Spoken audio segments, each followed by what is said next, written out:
Beleza, sou o professor Ayon de Literatura. Nesta aula aqui a gente vai falar do livro 2 da lista da Federal, Últimos Cantos do Gonçalves Dias. Livro esse que aparece ali em contextos, de romantismo.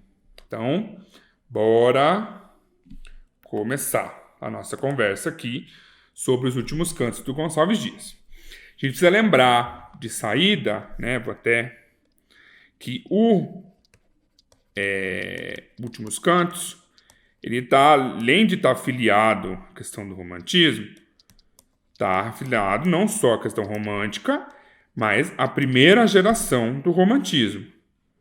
A geração que a gente chama de indianista, Indianista. É um dos últimos livros do Gonçalves Dias, tem uma espécie de uma ruptura com aquilo que ele vinha... Não necessariamente uma ruptura, mas é um prenúncio, Enfim, um livro diferente dos anteriores, por alguns pontos, por outros, mas ele continua sendo um livro de escola romântica, com todas as características dessa primeira geração indianista.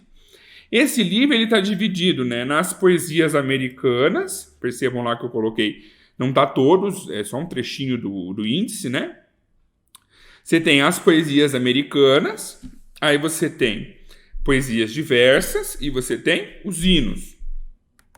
Uma divisão em três, com todos esses, uma seleção de poemas. Nas poesias americanas, você vai ter as poesias de temática indianista, bem ao gosto do que tem na primeira geração do nosso romantismo, certo? Todas aquelas características que a gente discutiu na aula do romantismo, falando dessa primeira geração, estão presentes nessas poesias americanas. Aí você vai ter as poesias diversas, e aqui vai aparecer muitos poemas de temática amorosa, certo? Claro, ao gosto da escola romântica de novo, sem fugir disso, etc. Já nos hinos, já tem aí outro tipo de poesia, são menos enfim, em numeração, são menos que as outras duas partes do livro, mas ainda assim tem ali uma certa importância, Então, não é um livro tão complicado, alguns poemas ali vão dar mais dificuldade, você que está lendo, que pretende ler ele integralmente, vai chegar a perceber isso, você falar, opa, alguns poemas aqui são mais chatinhos, mais difíceis, mas não é nada impossível, não é nada que não dê para encarar. Tá, então agora, sistematizando, saindo já da questão dessa divisão principal, a gente precisa lembrar, como falei já, que esse livro está afiliado à primeira geração romântica, então 1850, início da segunda geração, certo?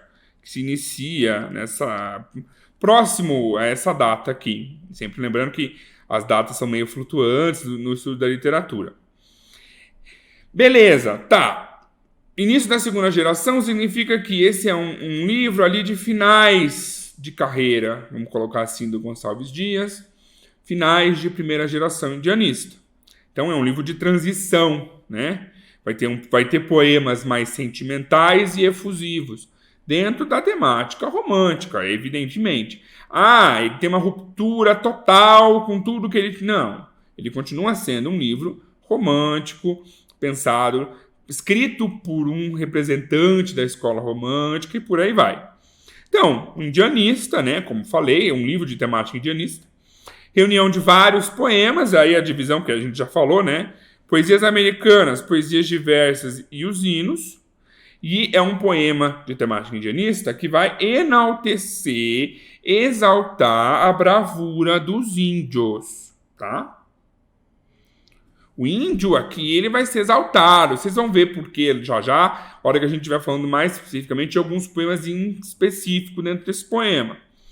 Tem poemas de amor bem ao estilo romântico, idealizado, uma idealização do amor, o amor inatingível e por aí vai, mas nada que fuja da temática romântica. Ao todo a gente tem 51 poemas, bastante coisa na verdade. Composto ali vai ter um poema um pouco maior que os demais, que é o caso do Ijuca Pirama. Esse poema do Gonçalves Dias, que é um poema épico, Vou falar dele longamente daqui a pouco.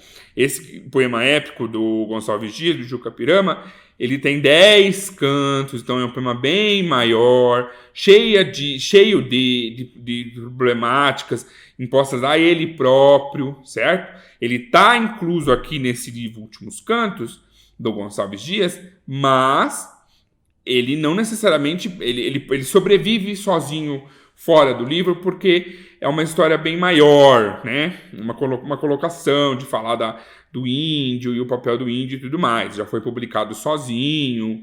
Então, é um poema que está junto aqui e provavelmente é um poema que dá discussão, dá pano para manga, e já havia aparecer na prova da Federal, preocupado exatamente com esse poema. Então, já falamos da divisão, né? Poesia americana, poesias diversas, os hinos, dentro das poesias americanas. E aí, poesias americanas no sentido da América, o continente América, né? Toda a América do Sul, América Central, América do Norte, todo o continente americano. Daí esse nome, poesias americanas, onde estão os poemas indianistas. O índio vai ser sempre idealizado. Aliás, lembra dessa palavra quando a gente pensa em romantismo, certo? Idealização. Isso vale para toda a escola romântica e é mais preponderante que a gente lembre disso aqui nesse livro em específico. Por quê? Porque o índio vai ser sempre colocado como idealizado, elemento da identidade nacional. Lembra lá do romantismo? O romantismo tem a questão de enaltecimento do passado. O romantismo europeu enaltece a figura do cavaleiro medieval, certo? Porque é o passado deles, lá na Europa, dentro da escola romântica. No Brasil, o índio vai ser usado com a mesma conotação que o cavaleiro medieval tem na Europa. No Brasil, a gente utiliza o índio, porque não tem cavaleiro medieval no Brasil. Então, é o nosso cavaleiro medieval. E aí passa a ser um elemento da identidade nacional. E aquela coisa do romantismo de buscar sempre essa identidade para a nossa literatura, identidade para o país como um todo, certo? Então, o Juca Pirama, ele, né, agora falando especificamente dele, é o primeiro poema que eu vou falar. Depois eu vou falar de alguns poemas esparsos, mas que são importantes dentro desse livro. O Juca Pirama, numa tradução do Tupi, significaria aquele que vai morrer. E ele vai tratar de um ritual de antropofagia, certo? E aí a gente precisa parar um pouquinho Mas o que é antropofagia? Antropofagia ritualística dos índios é o ato de devorar, comer, literalmente, a outra pessoa. De uma maneira ritual, não é mero canibalismo, beleza? Uma maneira ritual de eu devoro, você é um forte guerreiro. Se eu comer um forte guerreiro, eu assumo as qualidades, eu absorvo e também me torno um forte guerreiro por conta desse devoramento. Isso é uma ritualística indígena, dentro da questão cultural do indígena, certo? E o Gonçalves Dias, pensando nessa coisa do indígena, vai tratar da história desse ritual de antropofagia no poema Juca Pirama, lá que 10 cantos, né? Aquele que vai morrer, uma tradução do Tupi. Tá. Também tem, né, poesias diversas, esparsas, onde você vai ter poesia lírica, poesia amorosa e poesia esperançosa. Vou falar um pouco desses temas mais à frente. E os hinos. O Juca Pirama, aqui você tem o primeiro canto, a gente vai falar de alguns cantos agora do Juca Pirama, já pensando naquela reprodução, né, que eu falei agora há pouco, sobre essa coisa do ritual do antropófago e etc. Eu vou ler aqui esse primeiro canto, não todo, mas daí eu vou comentando, puxando para a história que de fato está sendo contada nesse poema. Vamos lá. Primeiro canto, primeiro trecho do primeiro canto, são 10 cantos, tá? E o Juca Pirama, ele é tido como um poema épico, beleza? Isso é muito importante, não esqueça disso. Poema épico, Juca Pirama. Vamos lá.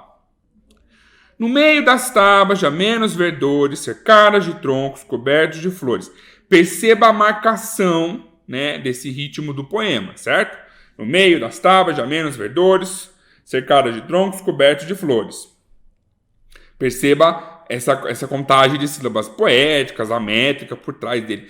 Não precisa se preocupar em necessariamente contar. Vou parar então, professor, eu vou contar aqui os... Não, dá uma olhada no ritmo, essa própria leitura que você faz em voz alta. No meio das tábuas de amenos verdores, cercadas de troncos cobertos de flores. Alteiam-se os tetos da altiva nação.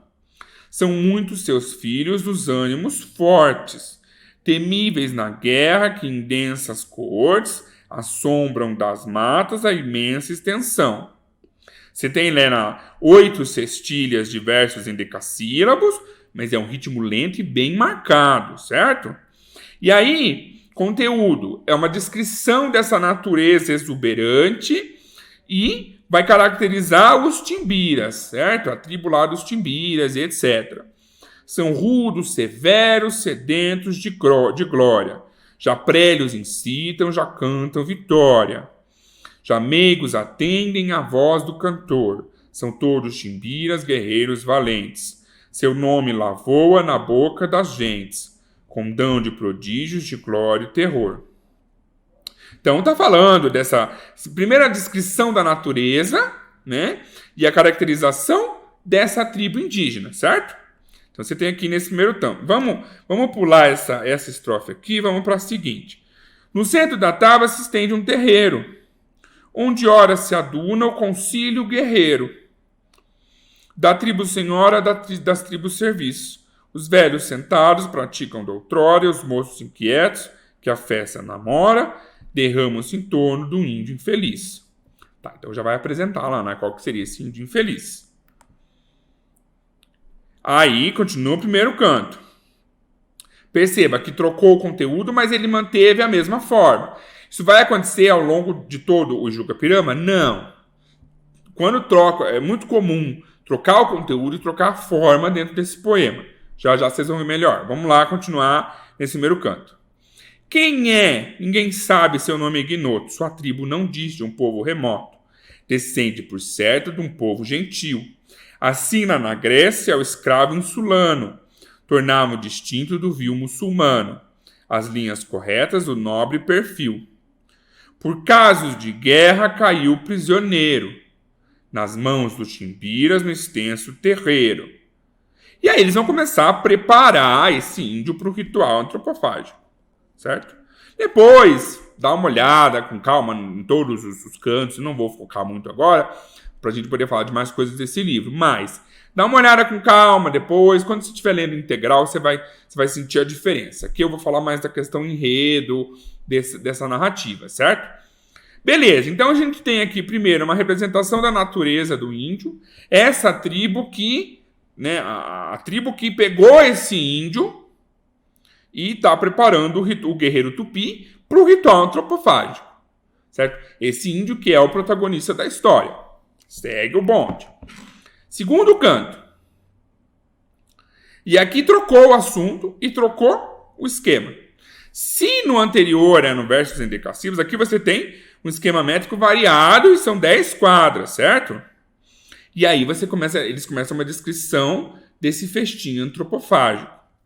Em fundos vasos da alvacenta argila ferve o cauim.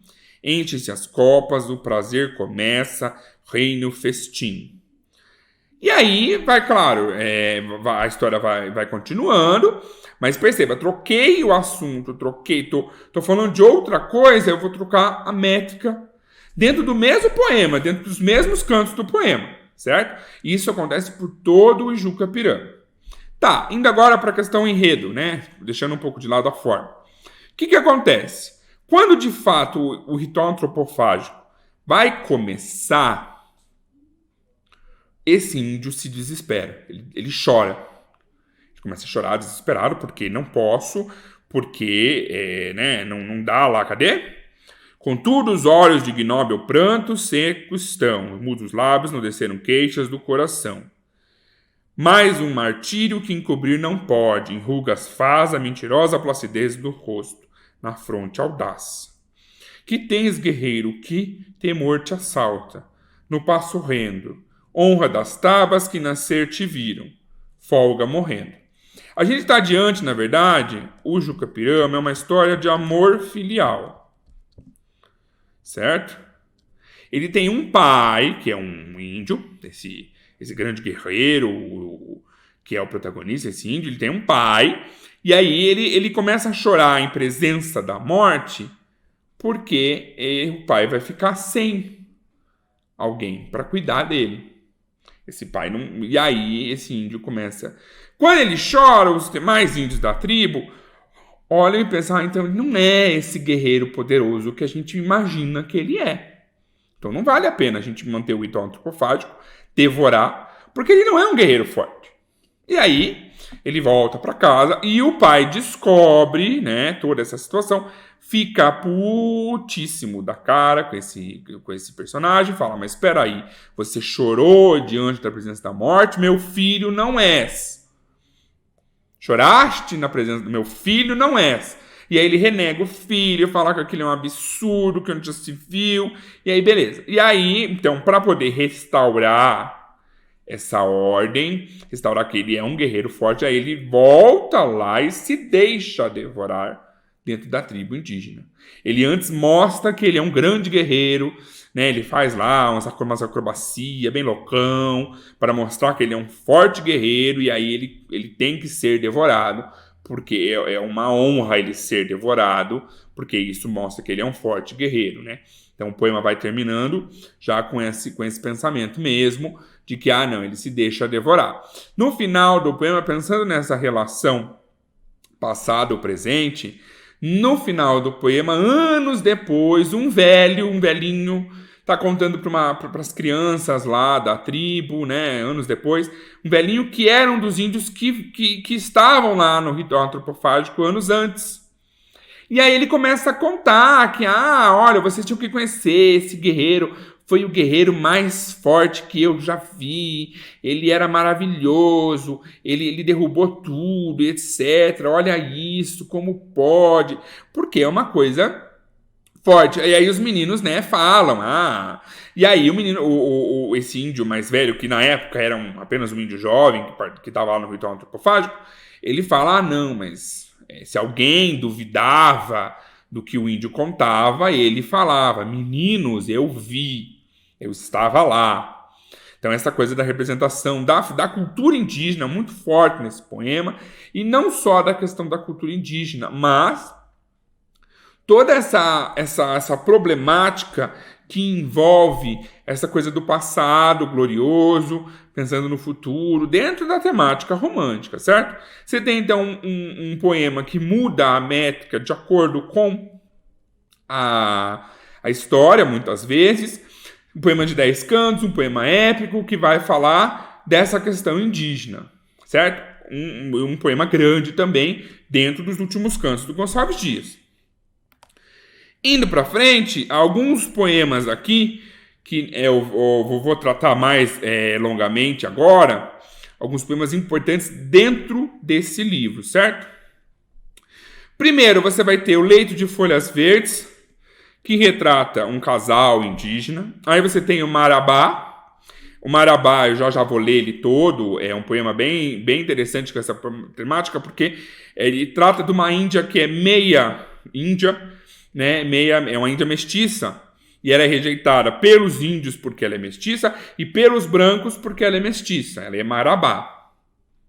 Você tem a canção do Tamoio, que é o lírico que vai ensinar valores como honra e coragem, né, enfim, dentro dessa temática do livro.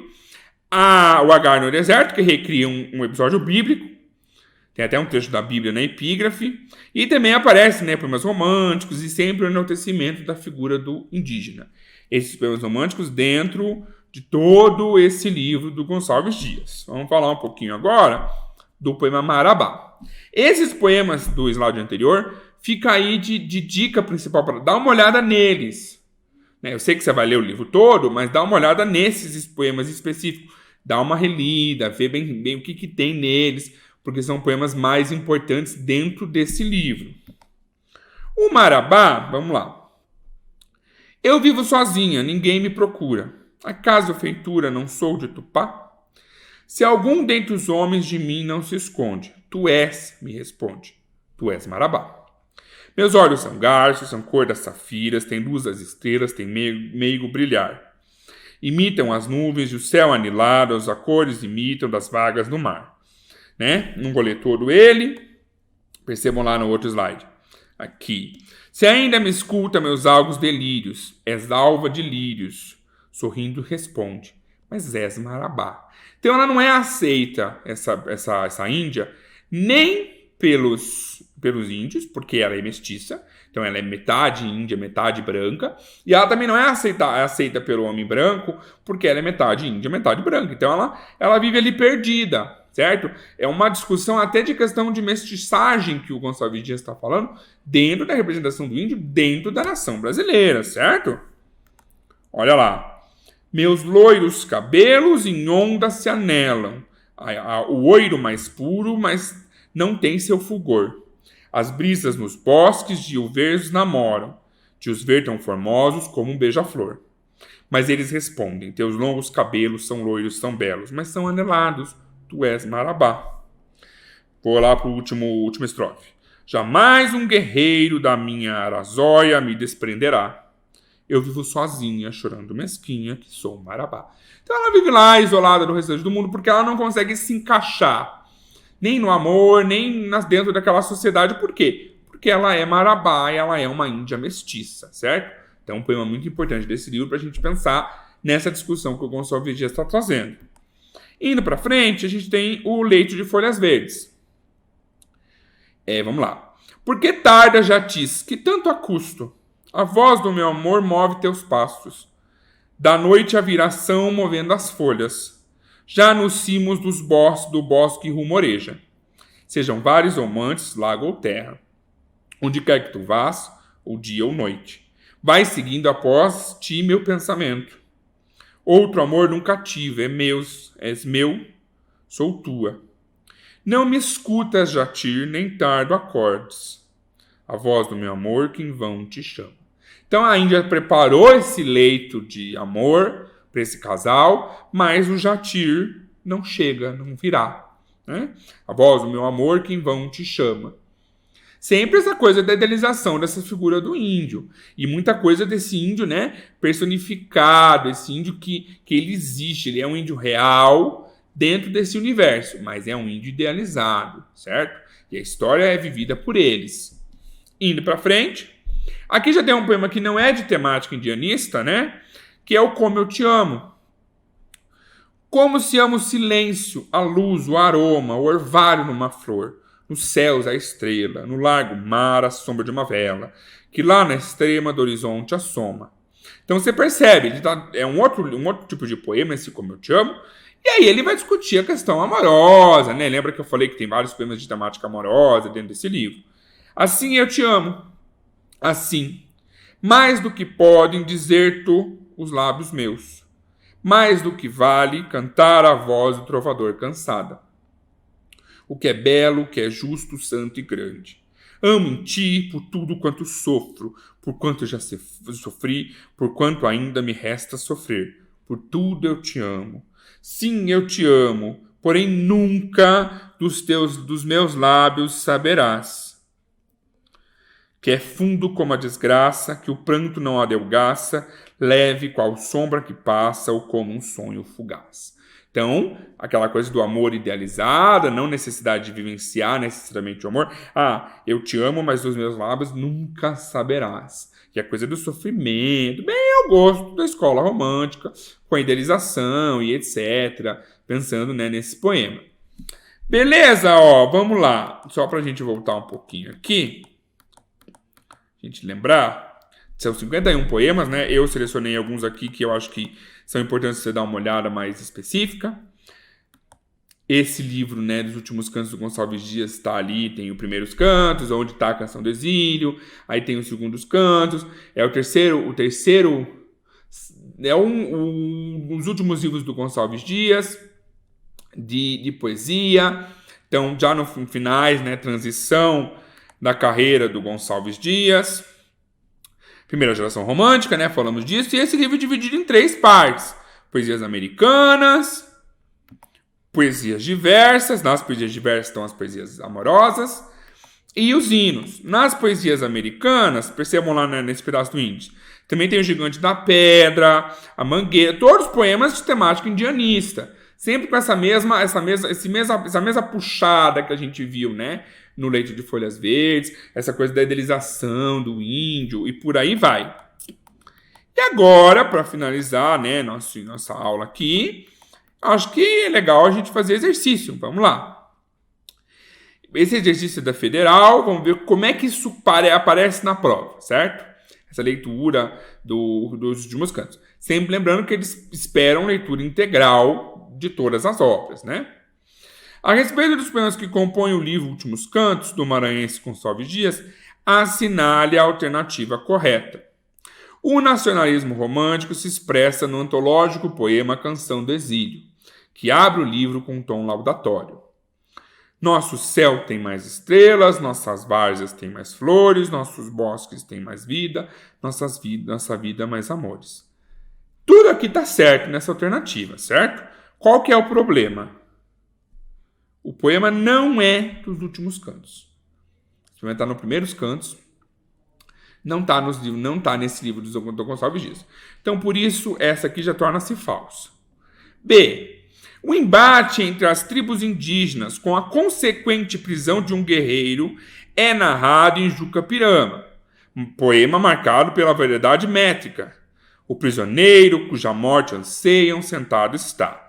O prisioneiro que outro sol no ocaso jamais verá. É exatamente isso. Essa aqui é a verdadeira. A primeira é falsa, né? Olha lá essa letra B aqui. Exatamente o que eu falei do Juca-Pirama. Esse embate das tribos indígenas, a prisão do guerreiro e a variedade métrica, tudo isso está dentro desse poema Juca-Pirama do Gonçalves Dias.